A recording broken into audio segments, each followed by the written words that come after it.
आवाज आ रही है? क्लियर स्क्रीन आ रही है? भाई पहले तो हम रिजल्ट के ऊपर बात करेंगे। सही है। तुम बताओ लड़के, तुम्हारा कितने पेपर तुमने दिए थे और कितने पास हो गए? हम्म। कौन से दिए थे तुम? तो ग्रुप ए क्लियर है? ग्रुप ए जो है वो पास है पहले से ही। तो तुमने ग्रुप बी दिया था और उसके रुक गए, सही है। तुम्हारा तो मुझे पता है। तुम्हारा क्या रिजल्ट आया? क्लियर हो गए? बेहतरीन। तो अभी तुम कंपनी लो,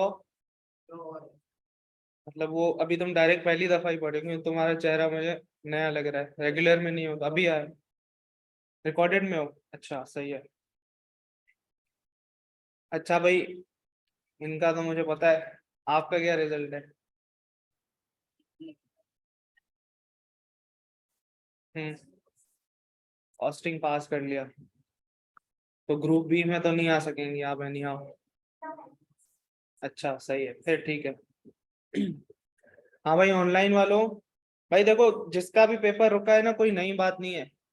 तुम्हें कोई भी यहाँ नहीं दिखेगा कि जो क्वालिफाइड सीए देखोगे वो बोलेगा कि यार मैं बगैर फेल हुए क्वालिफाई हो गया हूँ। सारे ही होते हैं। ठीक है ना, रेंगते रेंगते रेंगते पहुंचते एक ही जगह है, कोई पहले पहुंच जाता है, कोई बाद में पहुंचता है। तो इसमें कोई टेंशन वाली बात नहीं है। टेंशन वाली बात वो है कि मैं फेल हो गया हूँ, लेकिन मुझे पता नहीं है कि मैं क्यों फेल हो रहा हूँ। भाई बहुत सारे ऐसे लोग होंगे कि जो पेपर दे के आते हैं, कहते हैं यार बहुत अच्छा हो गया है, ठीक है, और रिजल्ट में इवन के करीब भी फेल नहीं हो रहे थे, काफी कम नंबर से। तो सोचने की बात यह है कि भाई ऐसा हो क्यों रहा है? ऐसा हो क्यों रहा है? देखो, जब तक हम बैठ के नहीं सोचेंगे कि भाई इतने कम नंबर से फेल हो रहा हूँ और मुझे लग रहा है कि पास।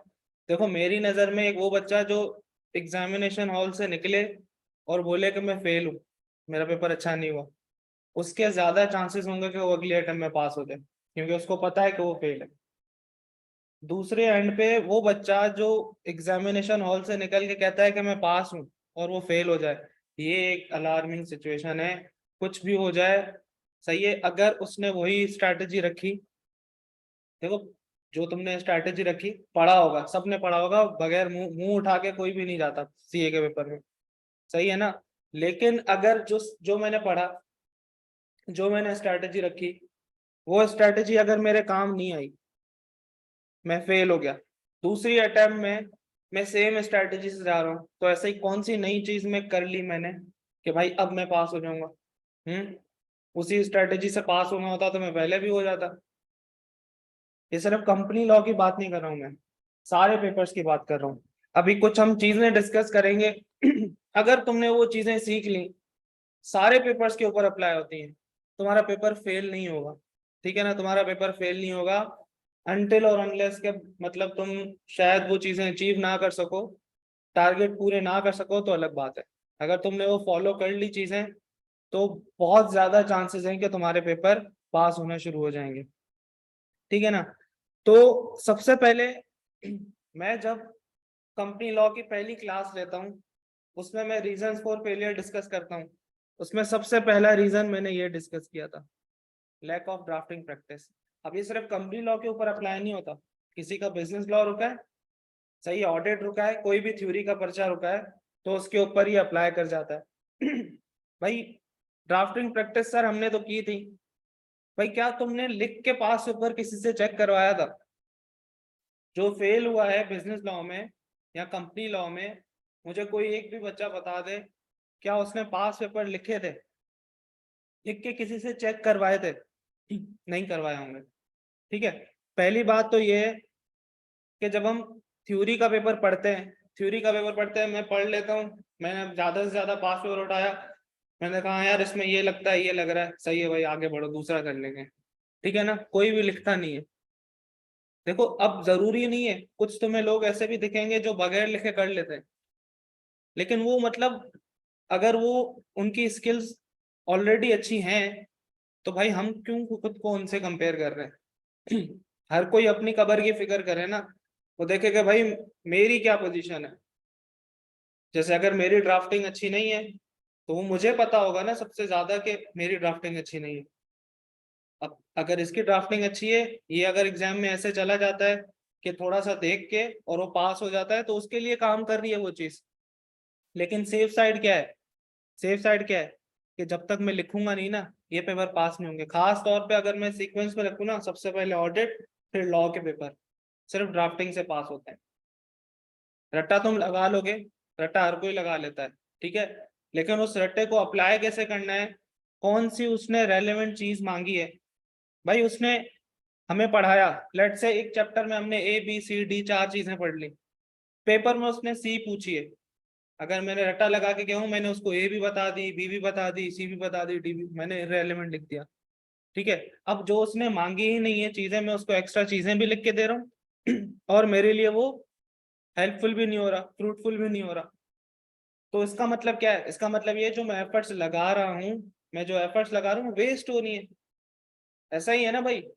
ये सिर्फ कंपनी लॉ के हवाले से बात नहीं कर रहा, कोई अभी ऑडिट दे रहा है, बिजनेस लॉ दे रहा है, कोई भी थ्योरी का पेपर दे रहा है, जो भी तुम्हारा रिस्पेक्टिव टीचर है, क्लास में पढ़ा रहा है, होमवर्क दे रहा है, करो, चेक करवाओ। जैसे मैं अक्सर तुम लोगों को, भाई देखो मैं क्लास में ड्राफ्टिंग करवाता हूँ, चेक भी करता हूँ, लेकिन कभी, मतलब तुम खुद घर जब पे बैठो, घर पे बैठो, तुम पढ़ रहे हो, तुमने एक चैप्टर याद कर लिया, तुमने एक चैप्टर याद कर लिया, क्या तुमने उसके 5 पेपर लिख के टीचर को चेक करवाए? मैं तो बोल रहा हूँ भेजो।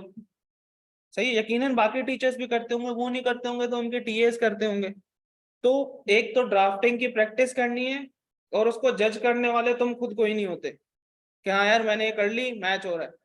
चेक करवाओ किसी से, लाजमी चेक करवाओ। 10 गलतियां आइडेंटिफाई होंगी। मैंने अक्सर मैं मिसाल देता हूँ अपने एक स्टूडेंट की, मैं उसका नाम नहीं लूंगा। मैं जब लिखवाता था क्लास में, उसकी इंग्लिश बहुत टूटी फूटी थी, उसको नहीं समझ आता था, सेंटेंस स्ट्रक्चर बनाना नहीं आता था, ठीक है। अब वो याद करके अगर लिखता था ना, तो ऐसे लिखता था कि मीनिंग ही चेंज हो जाती थी सेंटेंस की, क्योंकि उल्टा पुल्टा लिखता था। उसके ऊपर काम किया मैंने, जिद बना ली, मैंने कहा ये पास होगा। वो मेरा बेंचमार्क था। बहुत सवाल पूछता था, जब तक उसको नहीं समझ में आता था मैं आगे नहीं बढ़ता था, जब तक वो ड्राफ्ट नहीं कर लेता था मैं आगे नहीं बढ़ता था, ठीक है। करते करते 1 चैप्टर, 2 चैप्टर, 3 चैप्टर, चौथे चैप्टर से जब उसने वो ड्राफ्टिंग की टेक्निक समझ ली ना, अप्लाई करते करते बहुत ही उसकी ड्राफ्टिंग रीजनेबल हो गई। जब रिजल्ट वाले दिन उसका मैसेज आया कि सर पास हो गया, मतलब दैट वाज द मोमेंट के भाई, मैंने कहा यार जो एफर्ट्स लगाई हैं उसका रिजल्ट आ गया। तो अगर वो लड़का कर सकता है ना, तो कोई भी कर सकता है, कोई भी कर सकता है। सबसे मेन चीज, अब जब भी हम पढ़ेंगे, ठीक है, जो भी हम पढ़ेंगे, जो भी सवाल करेंगे, तुमने ड्राफ्ट करना है। एक चीज ड्राफ्ट करना है, ठीक है, लिखना है पूरा, ड्राफ्ट करके। दूसरी चीज, उसका एग्जामिनर कमेंट पढ़ना है, लाजमी। एग्जामिनर कमेंट पढ़ना है लाजमी। अभी मैं एक एक्सरसाइज करवाता क्लास में, अगर आईकैप ने वो स्टैट्स रख दिए होते, आईकैप ने लास्ट अटेम्प्ट के पेपर के एग्जामिनर कमेंट अवेलेबल नहीं किए हैं अभी अपनी वेबसाइट पे, मैं भी चेक करके आया हूँ। वो इतने फायदेमंद होते हैं ना, किसी भी सब्जेक्ट की बात कर रहा हूँ, कैफ 1 से लेके कैफ 8 तक, नंबर का पेपर हो, थ्योरी का पेपर हो, सवाल करो, एग्जामिनर कमेंट पढ़ो, अगर मार्किंग स्कीम अवेलेबल है तो वो भी देखो, ठीक है। अब तुमने एक सवाल लिखा, ठीक है, तुमने मैच कर लिया, तुम्हारे हिसाब से सही था, ठीक है, लेकिन तुम एग्जामिनर कमेंट पढ़ोगे, उसमें वो बोलेगा कि यार बच्चे ने ये चीज लिख दी, ये मैंने नहीं मांगी थी, या ये चीज मिस कर दी। तुम देखोगे क्या यही गलती मैंने की है। शुरू शुरू में जब तुम ड्राफ्ट करने लगोगे नए नए, तुम जो वो 10 गलतियां बताएगा ना, कि 10 गलतियां बता दी लेट से, उसमें से 8 गलतियां तुमने की होंगी लाजमी। तुम बोलोगे वाह यार, ये भी मैंने गलती की है, सही कह रहा है, ये भी मैंने गलती की है, ये तो मैंने भी किया है। उसने बोला बच्चे ने ये गलती की, आप देखोगे अपना आंसर, बोलोगे यार ये तो मैंने भी किया है, ठीक है। लेकिन इसमें कोई हर्ज नहीं है अगर हम क्लास में ये करते हैं। भाई मैं क्लास में जो भी पास ओवर कराता हूँ सारे, उनका एग्जामिनर कमेंट लाजमी पढ़ते हैं, हम क्लास में पढ़ते हैं ना भाई, ठीक है। क्यों पढ़ते हैं? मैं बोलता हूँ पुरानी गलतियां से सीखो, अगली दफा ये वाली गलती नहीं करना, कोई नहीं लेके आओ। करते करते एक टाइम हो जाएगा कि सारी गलतियां आप ऑलरेडी अपनी आइडेंटिफाई कर चुके होगे ड्यूरिंग द क्लास, और उसको आप रिपीट नहीं करना। थ्योरी के पेपर की एक बहुत ही बेहतरीन ट्रिक है, सही है, मैंने खुद आजमाई हुई है और सीखी हुई है। तो फ्रूटफुल भी है। ड्राफ्टिंग करो, ठीक है। ड्राफ्टिंग करने के बाद जो भी सवाल पर्टिकुलर तुमने अटेम्प्ट किया उसका एग्जामिनर कमेंट पढ़ो। एग्जामिनर कमेंट में वो बच्चों की बेइज्जती कर रहा होता है, ठीक है, उसको फील करो, कोई मसला नहीं है, इधर इधर कर लेंगे ना तो एग्जाम हॉल में जाके नहीं होगी। तो जब रिजल्ट आएगा उस वक्त मतलब आप चौड़े में घूमोगे भाई पास हो गए, सही है। लेकिन वो कब होगा?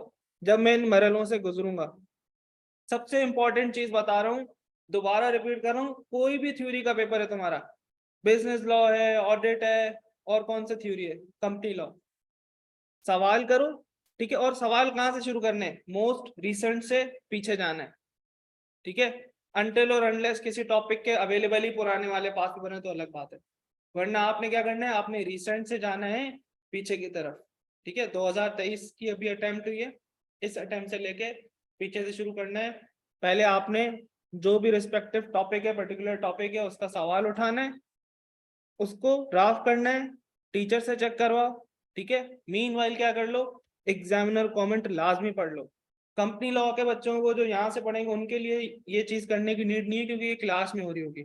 आप सिर्फ मेरी पीपीटी नोट्स जो है वो घुमाओगे तो उससे तैयारी इस चीज की हो जाएगी। बाकी सब्जेक्ट में अगर किसी की ये प्रैक्टिस ना हो, हर किसी का अपना स्टाइल होता है पढ़ाने का, तो उसमें भी जैसे दूसरी थ्योरी के पेपर हो गए या रिपोर्टिंग के पेपर, नंबर के पेपर, अगर उसमें क्लास में टीचर टाइम लिमिटेशन की वजह से नहीं करवा सकते होंगे एग्जामिनर कमेंट रीड, तो घर जाओ, जो क्लास में भी सवाल हो पास पेपर क्लास में तो करवाते होंगे ना टीचर, या खुद भी जब भी अटेम्प्ट करो उसका एग्जामिनर कमेंट पढ़ो। और नंबर के सब्जेक्ट में तो मार्किंग स्कीम अगर मिल रही है तो वो भी लाजमी देखो। तुम देखो 10 नंबर होंगे, फ्री में नहीं रखे होंगे उसमें, उसमें से 10 पॉइंट्स निकलवाएगा तुम्हें। थ्योरी में अगर 10 नंबर रखे होंगे, तुमने ड्राफ्ट कर लिया, तुमने कहा यार इस टॉपिक से आया है, क्या पता तुमने 8 पॉइंट्स लिख दिए हो, 2 पॉइंट मिस कर दिए, ठीक है, तो वो 2 नंबर तो सीधे सीधे गए ना। लेकिन एक बच्चा जिसने एग्जामिनर कमेंट पढ़ा है, मार्किंग स्कीम देख ली कि एलोकेशन किस तरह की है, तो वो 2 नंबर भी बचाएगा। कि एक एक दो दो नंबर आखिर में करते करते मतलब दरिया बन जाते हैं जो 50 नंबर की लाइन क्रॉस करा देते हैं, सही है ना। देखो कुछ स्टूडेंट्स ऐसे होते हैं 100 नंबर का पेपर करके आते हैं, पास नहीं हो पाते हैं। कुछ ऐसे भी होते हैं 70 का कर लिया, 75 का कर लिया, पास हो जाते हैं। इसकी वजह है, इसकी वजह है कि भाई जब वो रिक्वायरमेंट देता है ना, जब वो रिक्वायरमेंट देता है, सबसे मेन चीज ये है, ठीक है। उसने पूछा है कि आप कहाँ रहते हो, आप उसको बता रहे हो कि मैं क्या करता हूँ या मैं कहाँ से आता हूँ, फर्क है ना। मतलब कहने का मकसद ये है कि वो पूछ कुछ और रहा है, आपने उसको किसी और तरीके से पिक किया और वो रूट पकड़ के आपने आंसर लिख दिया। इसलिए जब आप एग्जाम हॉल से निकलोगे तो आपकी नजर में आप पास हो रहे होते हो, लेकिन आप फेल हो जाते हो। क्यों? क्योंकि जब मेरी पहली चीज जो मुझे करने की थी मैंने वो ही एक्यूरेटली नहीं करी, ठीक है ना। कि मैंने रिक्वायरमेंट ही नहीं समझी कि उस सवाल में वो पूछना क्या चाह रहा है, मैंने समझ के गलत पिक किया।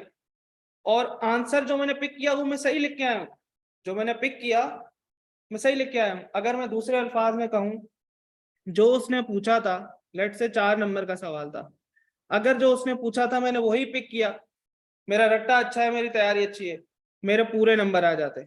अगर तो मैंने पिक सही किया होता उसको, मैंने क्या किया, मैंने गलत पिक किया।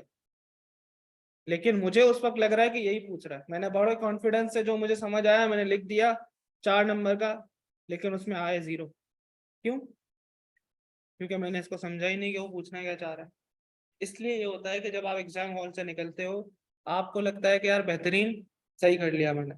इस चीज का भी हल क्या है, सिर्फ मसले नहीं बताऊंगा, उसका हल भी बताऊंगा। इसका इसका हल भी मैं यहाँ से लिंक करूंगा।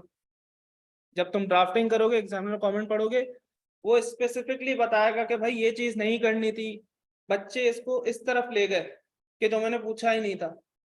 अक्सर हम क्लास में पढ़े होते हैं, ऐसा ही होता है, ठीक है। ये जो चीजें मैंने निकाली है ना, ये मेरे अल्फाज नहीं है, मेरे अल्फाज नहीं है। मैं 2020-22 से लेके 2009 तक सारे पास पेपर कराता हूँ, सारे एग्जामिनर कमेंट्स रीड करते हैं हम क्लास में। तो जब वो कमेंट्स रीड करते हैं ना, ये एग्जामिनर की बात है, तो वहां से मैंने पॉइंट्स निकाल के उनको मैंने समराइज किया, तो ये मसले निकल के आया कि भाई बच्चा इस वजह से फेल होता है। और अगर ये डायरेक्टली एग्जामिनर से खुद से आ रहा है तो दैट मीन्स कि किसी की कोई बनी बनाई बात नहीं है, डायरेक्टली एग्जामिनर खुद बता रहा है। अगर उसी के कहने वाली बातों पे अप्लाई करना शुरू कर दो, सही है, उसके बताए हुए मसलों को हल करना शुरू कर दो, तो अल्टीमेटली आप पास भी हो जाओगे। ये बात समझ आ रही है? ये बात समझ आ रही है? तो क्या थ्योरी का पेपर हो, कोई भी पेपर हो, मैं ड्राफ्टिंग करके चेक करवाऊंगा, ठीक है, मैं चेक करवा के एग्जामिनर कमेंट भी पढ़ूंगा, हो सकेगा तो मार्किंग स्कीम भी देखेंगे। सही है। अभी भाई मेरे लिए बड़ा आसान था, मैं फालतू बातें ना करता, आता, हमारा डिसाइडेड था कि मीटिंग्स का चैप्टर शुरू करेंगे रिफ्रेशर के साथ और हम अपने कोर्स की तरफ चल जाते। लेकिन क्या फायदा जब कोर्स हो जाए और रिजल्ट वही रहे, अच्छे नहीं आए। हालांकि इस अटेम्प्ट में कंपनी लॉ का फेल होना नहीं बनता था, लिटरली जिसका इस अटेम्प्ट में कंपनी लॉ फेल हुआ है 55% रिजल्ट आया है। कंपनी लॉ, कॉस्टिंग का भी शायद इतना ही है, ठीक है। तो वो सोचने की चीज है, फिर तो कुछ ऐसी चीज होगी जो हमें लगता है सही है लेकिन वो सही नहीं है। ये बड़ी मतलब अलार्मिंग सिचुएशन है बनिस्बत इसके कि मैं निकलूं। भाई जब मैं फेल हुआ हूं ना, तो मुझे पता था जब मैं फेल होता था नहीं पास होगा ये, लेकिन मेरे साथ अल्हम्दुलिल्लाह कभी ऐसा नहीं हुआ कि मैं निकलूं बोलूं पास हूं तो उसमें फेल हो जाऊं। जब पास हो तो पास पता हो जाता है, ठीक है। ये कब होता है कि जब आप चीजों को पिक सही कर रहे हो।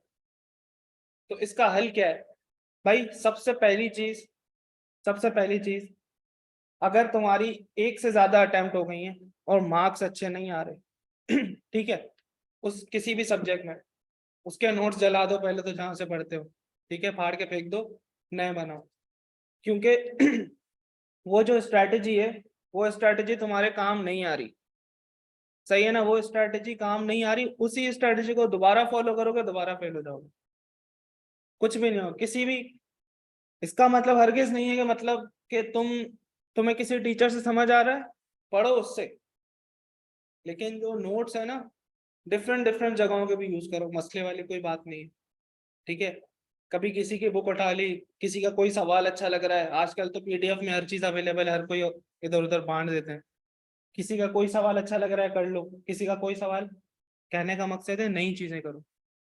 पास पेपर तो अपनी जगह है ही है, उनको तो करके साइड पे कर दो। नंबर वाले जो पेपर हैं उसमें पास पेपर का फायदा इसलिए भी नहीं होगा, आपको याद हो गए वो कर करके, ठीक है, याद हो गए होंगे पास पेपर।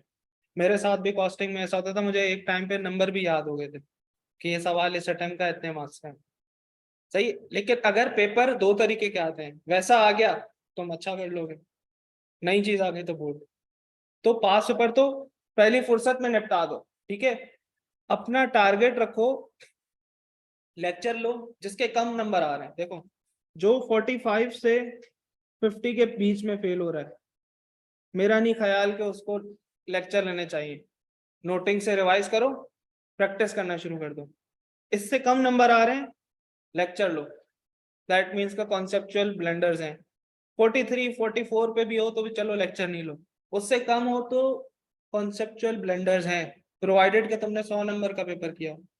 60 65 का करके 44 आए तो बुरे नहीं है, फिर लेक्चर की नीड नहीं है। 42 आए फिर लेक्चर की नीड नहीं है।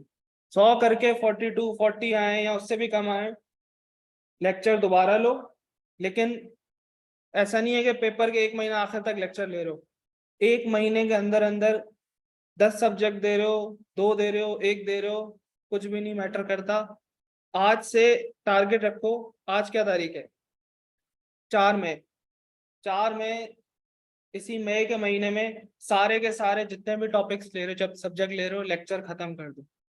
ये उनकी बात कर रहा हूँ जिनके पेपर फेल हुए हैं कोई भी, और कम नंबर से फेल हुए। लेक्चर लो, निपटाओ, नई नोटिंग्स बनाओ, लेकिन मई के अंदर, मई क्रॉस नहीं होना चाहिए। जून से कर दो प्रैक्टिस शुरू, सारे पास ऊपर करो पहले, एग्जामिनर कमेंट पढ़ के, मार्किंग स्कीम अवेलेबल है तो वो भी देख लो, रिसेंट से शुरू करो, पीछे जाओ, ठीक है।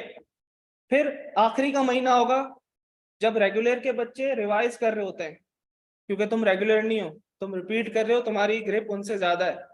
तो जब वो रेगुलर के बच्चे रिवाइज कर रहे हो ना, तुम एडवांस लेवल के सवाल करना शुरू कर दो, ताकि तुम उनसे कहीं एक स्टेप आगे तो हो। वरना क्या फायदा, वो एक रेगुलर का बच्चा पहली दफा पढ़ा है और तुम लोग बाद में दोबारा दे रहे हो, दोनों बराबर खड़े हो तो क्या फायदा, सही है। तो तुम्हें करना क्या है, अगर तुम्हें नीड है लेक्चर्स की तो लेक्चर लो, और नई नोटिंग्स बनाओ, नई बुक खरीदो, नए सवाल करो, पहले पास पेपर साइड पे कर दो निपटा के, आईकेप की वेबसाइट पे भी पड़े होते हैं वो, पास पेपर के लिए तो अलग बुक लेने की नीड भी नहीं है, ठीक है। फिर जो तुम्हें सवाल कहीं से किसी भी टीचर के अच्छे लगते हैं, तुम्हें लगता है कि यार ये सवाल जहां से भी उसने उठाया बड़ा अच्छा है, वो सवाल करने शुरू कर दो। सही है, ये हो गई नंबर वाली बात। अब थ्योरी की बात, लेक्चर निपटाओ, ठीक है, लेक्चर निपटा के और पास पेपर करके एग्जामिनर कमेंट, कंपनी लॉ कर रहे हो तो मुझसे चेक करवा दो। तो सवाल है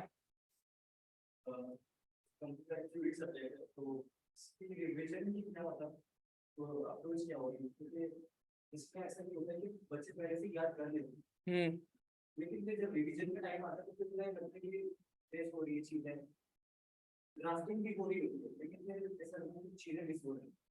यार देखो, इसके दो तरीके हैं। सही है, मैं जब लॉ पढ़ता था या कोई भी थ्योरी पढ़ता था, तो मैं जो स्ट्रैटेजी करता था, लेट से मैं अगर 4 घंटे पढ़ता था एक सब्जेक्ट, ठीक है, 3 सब्जेक्ट होते थे तो 4 4 12 घंटे, ठीक है। अब जो लॉ के 4 घंटे होते थे, इसको मैं क्या कर देता था, 1 घंटा पुराना रिवाइज, 3 घंटे नया, ठीक है। क्या होता था, थोड़ा सा मैं स्लो चलता था बाकियों से थ्योरी में, ठीक है, कि मैंने क्या किया, 1 घंटा मैंने पुराना रिवाइज किया, 3 घंटे नया पढ़ा। लेकिन जब मैंने एंड किया ना, तो मेरा पुराना भी साथ साथ चल रहा है और नया भी। दूसरी चीज, समरी नोट्स बनाओ, ठीक है। जैसे हमने चैप्टर 1 2 कर लिया है और उसके अलावा शेयर कैपिटल और प्रोस्पेक्टस किया है। शेयर कैपिटल प्रोस्पेक्टस ऑलरेडी छोटे हैं, 1 2 बड़े चैप्टर्स थे, उनके मैंने समरी भी दी है, समरी नोट्स भी दिए। जब हमारा सेशन खत्म हो जाएगा, हमारे 12 के 12 चैप्टर खत्म हो जाएंगे, मैं तुम्हें एक बुक दूंगा समरी नोट्स के नाम से, ठीक है। कोई एक एक दो दो पेज, 3 3 पेज पे चैप्टर्स की समरीज हैं, और उसके साथ उन 12 के 12 चैप्टर्स के 20 मिनट 25 मिनट, डिपेंड करता है कितना बड़ा चैप्टर है, उनके समरी लेक्चर्स। तो किसी को वो यूज करने हो रिवाइज करने के लिए, समरी नोट से घुमाए, समरी लेक्चर ले लिया, 1.5 2 पे लगा के स्पीड में खत्म। सही है। और दूसरी चीज क्या है, जो मैंने स्लॉट बनाई थी उसका मैंने थोड़ा सा ऐसा 1/4 हिस्सा मैंने क्या कर दिया, रिवीजन में लगाया, और 75% उसका टाइम मैंने नया पढ़ने में लगाया। ये है थ्योरी के सब्जेक्ट के लिए बहुत ही बेहतरीन चीज है। नंबर के लिए करना है उसमें भी कर लो, FAR 2 में IFRS 9 पढ़ रहे हो, पीछे से IFRS 16 भूल गए हो, तो क्या करो, थोड़ा सा रिवाइज कर लो। और फिर अगर तुम रिपीटर हो, फिर तो ये करो, पहले 4 5 चैप्टर रिवाइज कर लो, और रोज 500 चैप्टर्स के बस एक एक सवाल कर लो, या ऑल्टरनेट डेज पे कर लो, कि आज 2 चैप्टर का एक एक सवाल कर लिया, अगले दिन 3 चैप्टर का एक एक सवाल कर लूंगा, ठीक है। तो सारे साथ चलाना सीखो। और एक और बात कि बिल्कुल लास्ट अटेम्प्ट के लेक्चर्स रेलेवेंट है, जो भी सब्जेक्ट का ले रहे हो उस टीचर से बस एक दफा पूछ लेना कि कंपनी लॉ के जो ले रहा है अभी तक मैंने जो पढ़ा दिया है वो तो नए वाले से लो, क्योंकि हर दफा नई अटेम्प्ट में ना कोई भी टीचर को कुछ ना कुछ नया डालने का, एडिशनल करने की कोशिश करता है, ठीक है। तो जितने नए अवेलेबल है वो लो, वहां तक पहुंच गए और तुम्हें लग रहा है कि अभी टाइम जाया हो रहा है, पीछे के लेना उसके बाद से शुरू कर दो, लेकिन जो नए अवेलेबल है वो नहीं लो। सही है। तो मैं क्या कह रहा था, कहाँ था मैं, क्या कह रहा था मैं, हाँ, रिवीजन भाई साथ साथ लेके जाना है, ठीक है ना। अच्छा भाई, ये हो गई ड्राफ्टिंग की बात, जो कि ज्यादा रेलिवेंट है थ्योरी के सब्जेक्ट में। सही है। इसी में सिर्फ अगर मैं नंबर के पेपर लाऊंगा ना, एक लफ्ज चेंज करूंगा, सेम मसला बन जाएगा। इसकी जगह मैं बोल दूंगा प्रैक्टिस, ठीक है, मसला सेम हो जाएगा नंबर वाले पेपर के लिए। तो भाई 1 2 महीने जिंदगी से दूर होने से कुछ भी नहीं होता, ठीक है। एक दफा पेपर निकलने शुरू हो गए ना, ठीक है, एक दफा पेपर पास हो गया, तो पास होने का चस्का ही अलग है आपको। मतलब पता है क्या है, मतलब ये है कि आपको CA के पेपर पास करने की ना अभी तक गेम पता नहीं लगी है। वो एक दफा पास हो जाओगे ना, उस ट्रैक पे आ गए, समझ जाओगे कि यार ये चाहता क्या है, मेरी गलती कहाँ थी। अब तुम मतलब, मैंने ऐसे बच्चे देखे हैं भाई, 3 3 4 4 साल में कैफ किए हैं, CA फाइनल में बगैर फेल हुए आगे चले गए, पास हो गए, क्वालिफाई हो गए, ठीक है। तो मतलब कहने का मकसद ये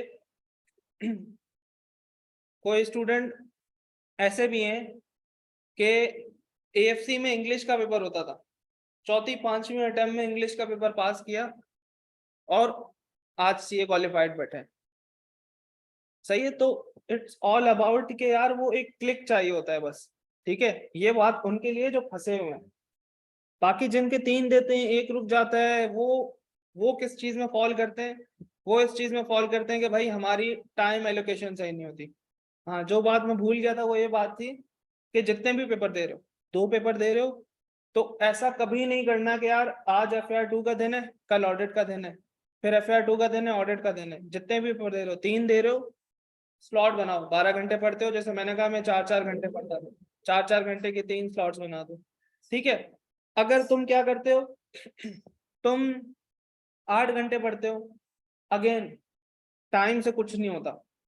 कितने घंटे, एक सवाल आता है कि यार सर ये बता दें मैं 3 पेपर दे रहा हूँ, एटलीस्ट रोज कितने घंटे पढूं तो सफिशिएंट होगा। गलत सवाल है, गलत सवाल है। सबसे पहली चीज ये करो, जैसे कंपनी लॉ है, 12 चैप्टर्स है, एक पेज पे ग्रिड बनाओ, एक्सेल की फाइल बना दो, चैप्टर लिखो उसके अंदर कितने टॉपिक्स हैं। चैप्टर 1 है उसमें 5 टॉपिक हैं, चैप्टर 2 में 6 हैं, चैप्टर 3 में 2 हैं, चैप्टर 4 में 2 हैं। इस तरह एक शीट बनाओ, ठीक है। और एक कॉलम बना दो डेट का, कि यार ये वाला इस दिन तक खत्म कर दूंगा। अपना टारगेट बनाओ, मतलब टाइम बेस नहीं पढ़ो, टारगेट बेस पढ़ो। समझ आ रही है कि यार आज क्या है, अपना कैलेंडर खोलो, आज 1 मई, 1 मई को मैंने क्या क्या खत्म करना था। यार हाँ, 1 मई को मुझे ये वाला इस टॉपिक से, इस चैप्टर से ये खत्म करना है, इस सब्जेक्ट में ये सवाल करना है। तो पूरा मतलब शेड्यूल बना होना चाहिए कि इस सब्जेक्ट में मुझे आज ये खत्म कर देना है, आज ये खत्म कर देना है।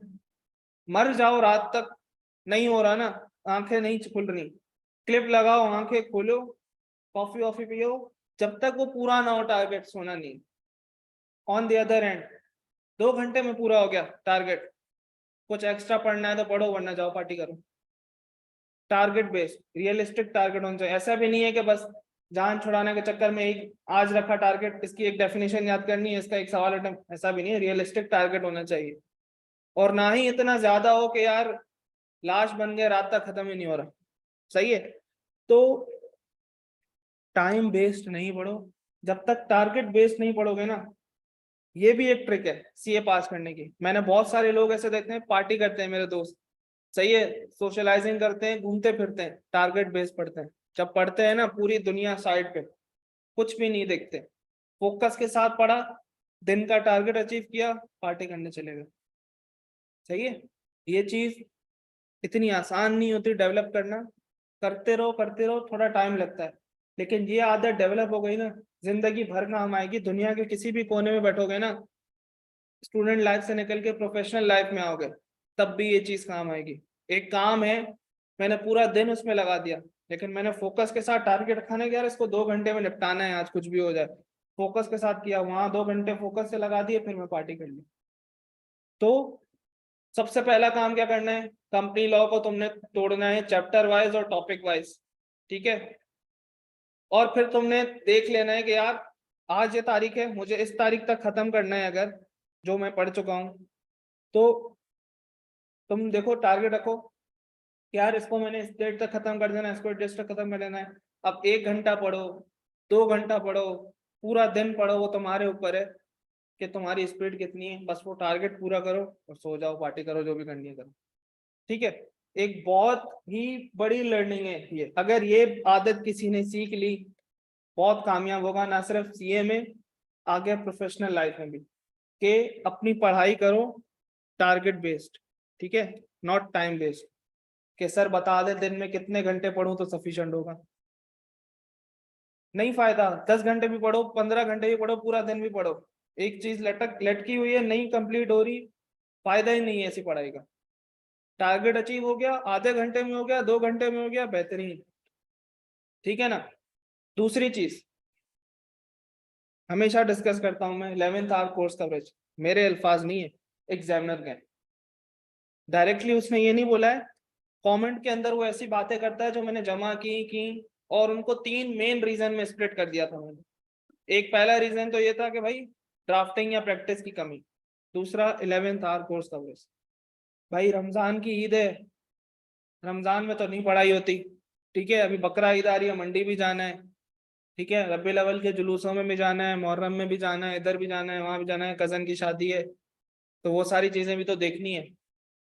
अगेन मैंने क्या किया, मुंह उठा के आखिरी महीने में एहसान किया मैंने अपने घर वालों पे और पूरी दुनिया पे, मैंने किताबें खोल के शुरू कर दी पढ़ाई।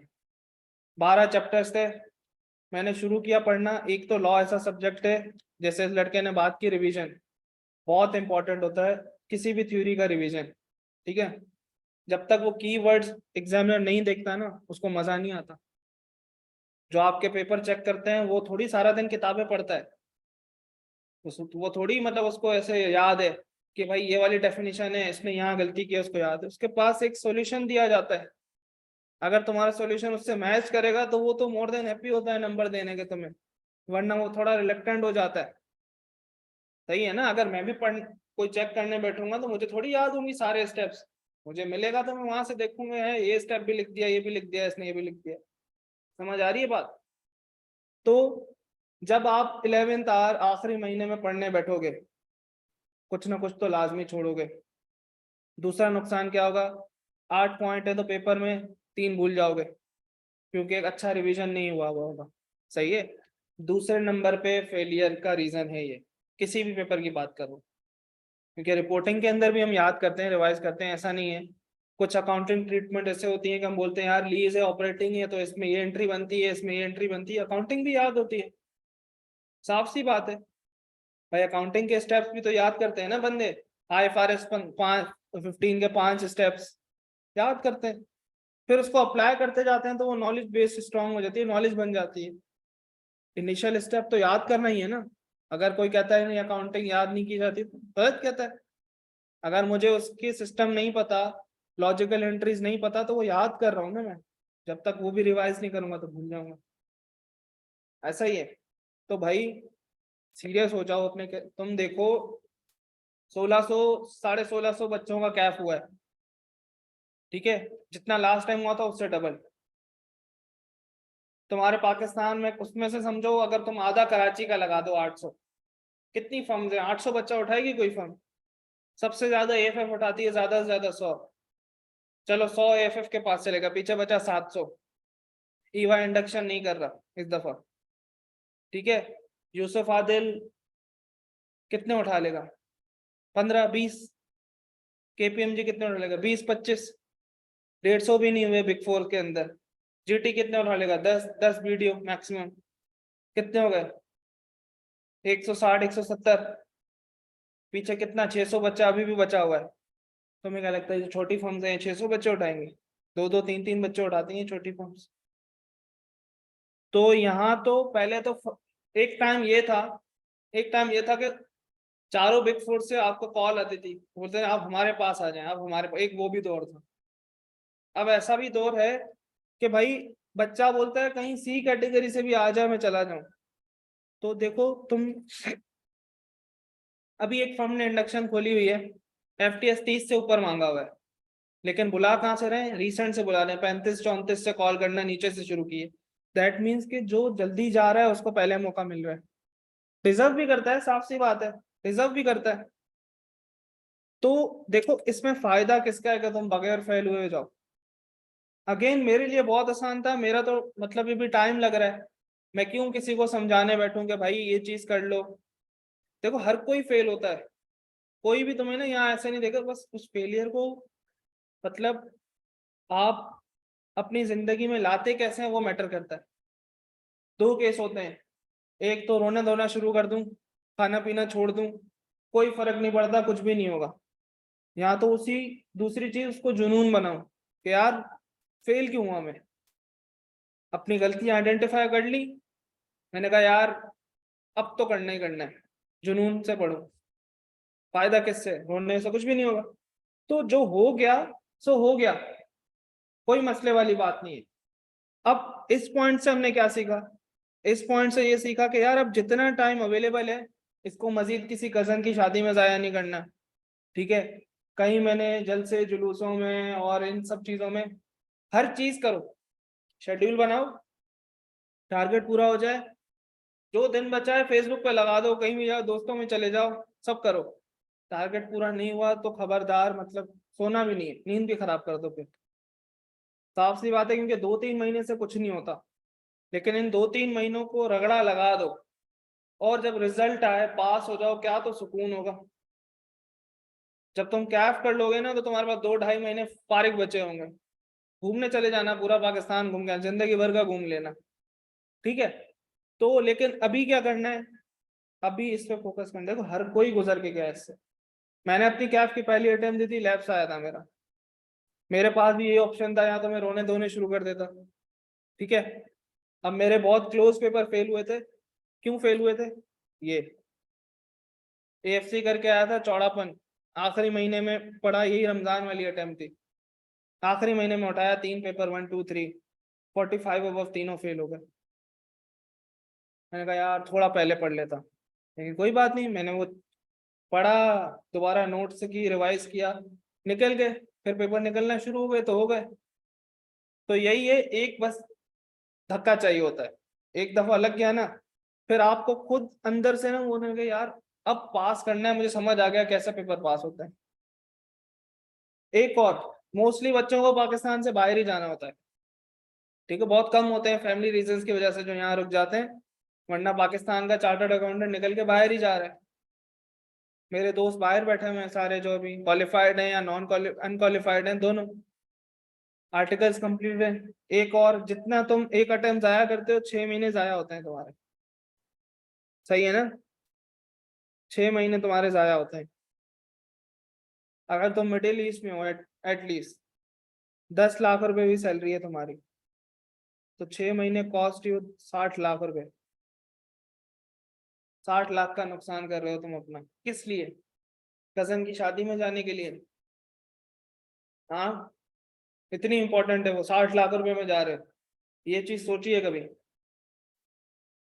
ये तब रियलाइज होती है जब तुम फर्म जाते हो, आखिरी फर्म के टाइम में होते हो, रगड़ा लगा रही होती है फर्म, इतना काम करा रही होती है, महीने में मिलते हैं 16,000 रुपए, तब तुम सोचते हो कि यार ये कब दिन खत्म होंगे, मेरी आर्टिकल्स खत्म होगी, कब मेरी अच्छी जॉब लगेगी जिससे मैं कम से कम 10 लाख रुपए कमा लूंगा महीने। सिर्फ कमाते नहीं है, बहुत सारे मेरे दोस्त हैं अभी सऊदी में बैठे हैं, बिल्कुल fresh articles completed, 10 lakh save कर रहे हैं महीने का, कमाओ से ज्यादा रहे। तो खुद सोचो, 6 महीने की बात नहीं है, 60 लाख रुपए का नुकसान कर रहे हो अपना, सही है ना भाई। तो ये एक सोर्स ऑफ मोटिवेशन भी बनाओ कि भाई ये कजन की शादी किसी काम नहीं आएगी, ये मंडी जाना किसी काम नहीं आएगा, सिर्फ जानवर देखना, क्वालिफाई कर लो, फिर खुद अपने पैसों से खरीदने जाना अच्छे से अच्छा जानवर, उसकी ज्यादा अच्छी तुम्हें फीलिंग अच्छी आएगी, ऐसा ही है। चले भाई, फिर 11th आवर कोर्स कवरेज करूंगा तो क्या करूंगा मैं, सेलेक्टिव स्टडीज, आती हैं पेपर से 1-2 दिन पहले कॉल्स, सर ये चैप्टर रहते हैं, कोई एक तो छोड़ना ही है, बताएं कौन सा छोड़ूं। भाई मैं कैसे बताऊं तुम्हें को, अगर आ गया उस टाइम में वो सवाल, आई मेरे पास कॉल इस टाइम में भी 2-3 बच्चों की, सर बहुत मुश्किल हो गई है, बस अब ये तो जवाब देंगे हमें। भाई हम एक गैस लगा सकते हैं कि भाई तेरी सिचुएशन ये, चल तू ये छोड़ दे, लेकिन आई कैप है भाई, कुछ भी हो सकता है। तो अगेन वही, अगर मेरा 2 नंबर से 3 नंबर से फेल हो जाए, हैं बहुत सारे बच्चे ऐसे 2-2 नंबर से फेल होते हैं, सर एक सवाल रह गया था वो हो जाता ना, 6 महीने, कोई 6 महीने नहीं है, 60 लाख रुपए, खुद सोचो भाई। तो ऐसे कौन सी दुनिया की अभी चीज है जो 3 महीने तुम नहीं करोगे तो मर जाओगे। मैं तो बोल रहा हूँ सब चीजें करो, टारगेट बनाओ रियलिस्टिक, और उसको पूरा कर लो, घूमो फिरो, मंडी जाओ, भाड़ में जाओ, कुछ भी करो, सही है। लेकिन क्या है, सेलेक्टिव स्टडीज नहीं करनी है, पूरा कोर्स करके जाना है, सही है, सेलेक्टिव स्टडीज नहीं करनी, पूरा कोर्स मुझे एनी हाउ करके जाना है। फिर मेरे पास, अच्छा भाई, सर ये तो आप मसले बता रहे हैं ना, आप हल तो दें हमें। भाई ड्राफ्टिंग का हल मैंने ये तुम्हें दिया कि मैं रिसेंट से लेके आखिर तक सब क्लास में कराऊंगा, क्लास में करूंगा, क्लास में चेक भी करूंगा, बाद में करना है तुम्हें मुझे पर्सनल में व्हाट्सएप पे बच्चे भेजते हैं, चेक करवा लो, ठीक है। एग्जामिनर कमेंट तो मेरे नोट्स में सब अवेलेबल होगा, एक पीपीटी की फाइल खोलोगे, स्क्रॉल करोगे, कॉन्सेप्ट कॉन्सेप्ट के नीचे पास पेपर उसका एग्जामिनर कमेंट सॉल्यूशन सब है। सिर्फ तुम्हें क्या करना है, स्क्रॉल करना है, उसको देखना है। दूसरी चीज मैंने कहा 11th आवर, अभी मैं क्विज अनाउंस करने जा रहा हूँ, अगर तुम विलिंग होगे, अब इसके लिए ताली दो हाथ से बजती है, सामने वाले की एफर्ट भी चाहिए। मैं तो क्विज अनाउंस करूंगा, मैं देखूंगा उसमें स्ट्रेंथ कितनी है, कौन अटेम्प्ट कर रहा है कि नहीं कर रहा। नहीं करते बच्चे, बहुत कम बच्चे ऐसे हैं। लेकिन कसम खा के कहता हूँ, जो बच्चे ये चीज में इन्वॉल्व होते हैं ना, फेल नहीं हुए। मेरे अभी भी मतलब रिकॉर्ड है कि इसका टाइम में तो चलो अच्छा रिजल्ट आया, पिछली से पिछली में कम था, तब भी 90% रिजल्ट था हमारा, अभी भी 90 अबव है। तो ये क्यों है? जो बच्चा पार्टिसिपेट करता है वो फेल नहीं होता। भाई जब आप, जो एग्जामिनर गलतियां बता रहा है, वो आप क्लास में सीख के जा रहे हो, उसी की जबानी देख के जा रहे हो, आप बोलो यार ये गलती अब नहीं करूंगा, ये गलती नहीं करूंगा, करते करते एग्जाम तक ऐसा टाइम आ जाता है कि आपका हाथ साफ हो चुका होता है राइटिंग में। ठीक है, मैं क्विजेज लूंगा तो 11th आवर कोर्स कवरेज नहीं होगी, 11th आवर कोर्स कवरेज नहीं होगी तो सेलेक्टिव स्टडीज में नहीं होगी, सारी चीजें लिंक्ड है ना। सही है। फिर इसके बाद सर एक और इम्पोर्टेंट चीज, मतलब खच्चर खुआरी नहीं करनी हमें। सही है, मेहनत तो गधे भी करते हैं। सही है ना, हमें क्या करना है, स्मार्ट वर्क करना है, थोड़ा सा एनालाइज करना है कि यार ऐसी कौन सी चीज है जो मैं अगर कर लूं, पीछे लिखा है ना वर्क स्मार्ट नॉट हार्ड। अब ऐसा भी नहीं है कि नॉट हार्ड करना है, लेकिन स्मार्ट वर्क प्रिवेल्स। मेरी नजर में हमेशा सीए में स्मार्ट वर्क की ज्यादा अहमियत है। अगर एक सवाल है, 5 अटेम्प्ट के बाद एक टॉपिक आता है, रेयरली पूछता है, एक अटेम्प्ट एक सवाल ऐसा सब्जेक्ट है जो फ्रीक्वेंटली आता ही आता है, मैं कहाँ ज्यादा मेहनत करूंगा। वरना कुछ लोगों का साइकोलॉजिकल इशू होता है कि लाइन से याद करना है, मजा नहीं आएगा। वरना भाई क्यों मजा नहीं आएगा, जो चीज इंपॉर्टेंट है पहले वो पी लो, रट्टा लगाओ उसका, साफ सी बात है, बहुत अच्छे से याद कर लो। थ्योरी का पेपर है, अपनी वर्डिंग टाइम लेती है, और आपको नहीं पता होता, एग्जामिनर के वर्ड बताता हूँ, उसने एक में लिखा था कि इनके इन जो है law paper, use of own word में cause you lose easy marks. Examiner comment में एक जगह है, हम कभी करेंगे तो आ जाएगा सामने, तो मैं दिखा दूंगा। मैं उसके लफ्ज है कि मतलब चेंज कर जाता है, मीनिंग चेंज हो जाती है सेंटेंस की, एग्जामिनर लिख के दिए। तो भाई जितने भी तुम तुरंत खाओ, देखो ए लेवल्स के बच्चों की अंग्रेजी अच्छी होती है, मैंने उनको स्ट्रगल करते हुए देखा है, क्योंकि उनकी आदत नहीं होती याद करने की। पूरा कैफ हो गया था, लॉ पास नहीं हो रहा, आखिरी अटेम्प्ट है, ग्रेस पीरियड में जाके पास, जो आखिरी अटेम्प्ट होती है। कब पास हुआ, जब चीजें याद करके लिख दी। तो भाई ऐसा होता है, वो चाहता है कि तुमसे कि भाई जो मैंने बेरेक्ट बनाया है इतनी मेहनत से, उसके लफ्ज यूज करो। ठीक है, वही हम क्लास में जो प्रैक्टिस करते हैं उससे ये चीज भी हो जाती है। अब स्मार्ट स्टडीज के अंदर ना सबसे इंपॉर्टेंट चीज क्या होती है, स्मार्ट स्टडीज के अंदर सबसे इंपॉर्टेंट चीज है मेरे पास ग्रेड। इन दो को मैं एक ग्रेड मानता हूँ। ठीक है, 35 से 45 मार्क्स की, 35 से 45 मार्क्स की। इसके अंदर हम ये कर चुके हैं, ये कर चुके हैं, ये कर चुके हैं, और ये 4 चैप्टर कर चुके हैं। ठीक है, अब इस ग्रेड को मैं करूंगा होल्ड, और हम अगली क्लास से शुरू करेंगे मीटिंग्स। ठीक है, मीटिंग्स डायरेक्टर और चीफ एग्जीक्यूटिव की अलग ग्रेड है, 3 चैप्टर की। यहाँ 6 चैप्टर 35 नंबर, वहाँ 3 चैप्टर भी 20-25 नंबर। सही है। तो भाई, और इसमें देखो ये 1 पेज का चैप्टर है, ये 2-3 पेज का चैप्टर है क्या, ये 3 पेज का चैप्टर है। तो मेरी एफर्ट्स तुम्हें खुद देखना पड़ेगा कि कहाँ ज्यादा होनी चाहिए, कहाँ कम। समझ आ रही? ऐसा नहीं है सेलेक्टिव स्टडी वाला पॉइंट प्रिवेल करेगा यहाँ, वो ऐसा नहीं है कि मैं तुम्हें बोल रहा हूँ कि भाई ये छोड़ के जाना, बोल रहा हूँ प्रायोरिटाइज करो चीजें। समझ आ रही है बात? अब भाई जो रिफ्रेशर का बच्चा है, हम चैप्टर 1, 2, 5 और 6 कर चुके हैं। ठीक है, पोर्टल पे अवेलेबल है, तुम लोग पोर्टल लोगे तो अवेलेबल है ये चैप्टर्स। इसकी मैं समरी भी दे चुका हूँ, इसके 7-8 लेक्चर हैं, एक 30 आधे घंटे की समरी है। ठीक है, अगर तुम्हें लगता है, फिलहाल तुम क्या करो, समरी नोट्स, अभी मैं ड्राइव का लिंक दे दूंगा, पहले तो व्हाट्सएप ग्रुप ज्वाइन करो सारे। ठीक है, अगर कोई व्हाट्सएप ग्रुप पे नहीं है, मुझे मैसेज करे। अगर अभी आरटीटी में रजिस्टर्ड नहीं हुए तो अभी हमारा अनरजिस्टर्ड ग्रुप वो ज्वाइन कर लो, और जब रजिस्टर्ड हो जाओ तो मैनेजमेंट के पास चले जाना कि रजिस्टर्ड ग्रुप में ऐड कर दो, ठीक है ना। तो हमारा सारा मटेरियल वहां अवेलेबल होगा। क्लियर है। तो इसकी मैं समरी दे चुका हूँ, इसकी 20 मिनट की समरी दे चुका हूँ। अभी तुम्हें लेक्चर नहीं लेने ज्यादा, अगर ले लो तो अच्छा है, लेकिन अभी कल का देने हैं, क्या कर लो, आधा घंटे का ये लेक्चर है, 20 मिनट का ये लेक्चर है, और इसकी समरी की नीड तो है ही नहीं, इसका तो एक ही लेक्चर है 1-1.5 घंटे का पूरे चैप्टर का। उसकी भी मैं समरी दे दूंगा कुछ दिनों में, कि उसको मैं 15-12 मिनट पे ले आऊंगा। ठीक है, ये प्रोस्पेक्टस के 2 लेक्चर हैं, इसकी भी समरी दे दूंगा कुछ दिनों में, 20-22 मिनट की। ठीक है ना। तो मैं अपने एंड से क्या कर रहा हूँ, मैं अपने एंड से लेक्चर कंप्लीट करवा रहा हूँ, सारे पास ओवर करा रहा हूँ, समरी नोट साथ साथ जिस चैप्टर के होते जा रहे हैं देता जा रहा हूँ, समरी लेक्चर भी देता जा रहा हूँ। जब बैच खत्म हो जाएगा तो हमारे पास एक समरी की पूरी बुक बनी हुई होगी और पूरी लाइब्रेरी होगी, 12 चैप्टर के 12 लेक्चर्स। उन 12 लेक्चर जो होंगे मुश्किल से होंगे 4-4.5 घंटे के, इंशाल्लाह 5 घंटे कर लो मैक्सिमम। उसको 2x पे लगाओ, 1.5 पे लगाओ, तो 2-2.5 घंटे में पूरा लॉ रिवाइज हो जाएगा नोट्स के साथ। ठीक है, ये मेरी तरफ से मतलब एक कमिटेड चीज है, मैं उस पर पूरा उतरूंगा। मैं क्विज लेना शुरू करूंगा, अभी अनाउंस कर दूंगा। ठीक है, जो रिफ्रेशर के बच्चे हैं वो क्या करें, ये 4 चैप्टर हम कर चुके हैं, ये आपको रिकॉर्डेड देखने पड़ेंगे।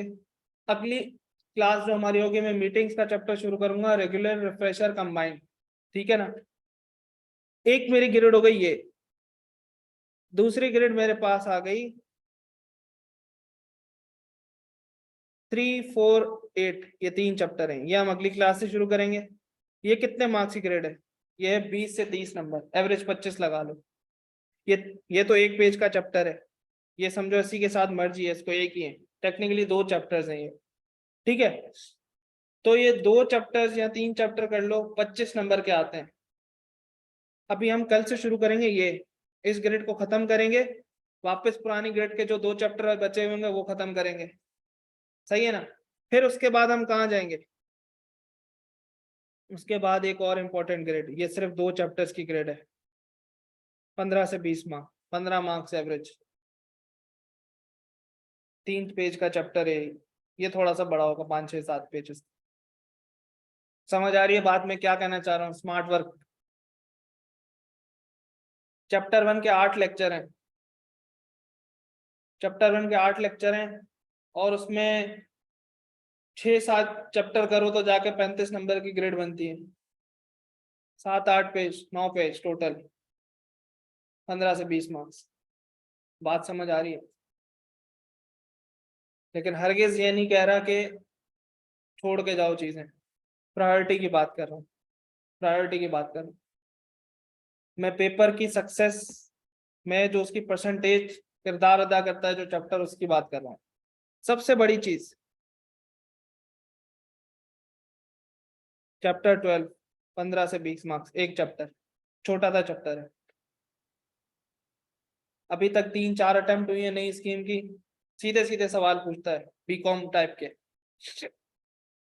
रटे वाले, सिनेरियो भी नहीं पूछा अच्छा सा इसने कोई। तो क्या कहना चाह रहा है, पास करो निकलो यहाँ से, 55% रिजल्ट आया है। समझ आ रही है बात। तो अगर तुम इस ग्रिड को फॉलो करोगे, इस हिसाब से चीजें प्रायोरिटाइज करोगे, कोई बात नहीं फुरकान, अगर तुम रेगुलर हो, तुम क्या करो, तुम अगर हमारे पास अभी एक दिन है, कल के दिन में क्या करो, चैप्टर 1 की समरी उठा लो, ठीक है, वो देख लो हल्की फुल्की, चैप्टर 2 की समरी देख लो, फिर मीनवाइल तुम बाद में उसके लेक्चर देखते रहना। ये एक चैप्टर 1 की आधे घंटे की है, चैप्टर 2 की 20 मिनट की है, ठीक है, ये देख लो। अभी अगर पोर्टल का एक्सेस नहीं है तो शायद मेरे यूट्यूब चैनल पे भी होंगे, मुझे मैसेज करना, मैं तुम्हें दे दूंगा, ताकि जुम्मे को हम मीटिंग्स देखेंगे, हालांकि उसका कोई लिंक नहीं है, लेकिन एक लॉ की बेसिक नॉलेज डेवलप करनी है, तो एटलीस्ट समरी लेक्चर देख लो। मीनवाइल देखते रहना सारे लेक्चर। सैटरडे से जो क्लास होगी हमारी मीटिंग का चैप्टर, किसी ने जिंदगी में पहली दफा लॉ पढ़ा है वो भी ले सकता है, रिपीटर तो ऑब्वियसली ले सकता है, और जो हमारी रेगुलर क्लास है वो भी ले सकता है। लाइवा वीक में हमारी क्लासें होती हैं 3 और कभी 4, ठीक है ना, और 1.5-1.5 घंटे से ऊपर की क्लास नहीं होती, 1.25 घंटे की होती है या 1.5 घंटे की होती है। क्लियर है भाई।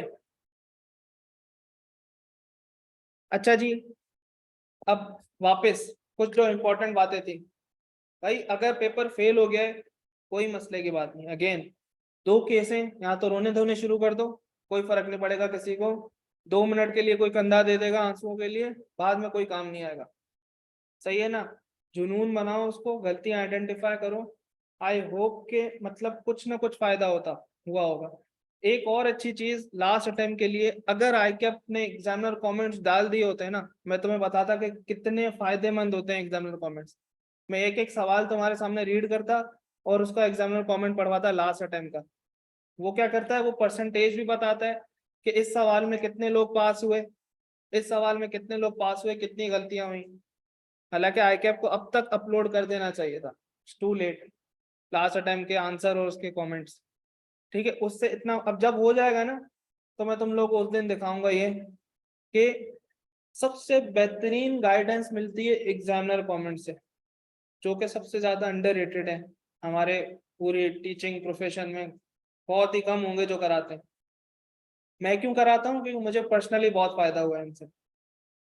जब मुझे नहीं समझ आ रहा होता ना कि मैं कहाँ गलत हूँ, एग्जामिनर कमेंट डायरेक्ट उससे क्यों ना पूछूं जो मेरा पेपर चेक कर रहा है, मैं किसी और से क्यों पूछूं? सही बात है ना?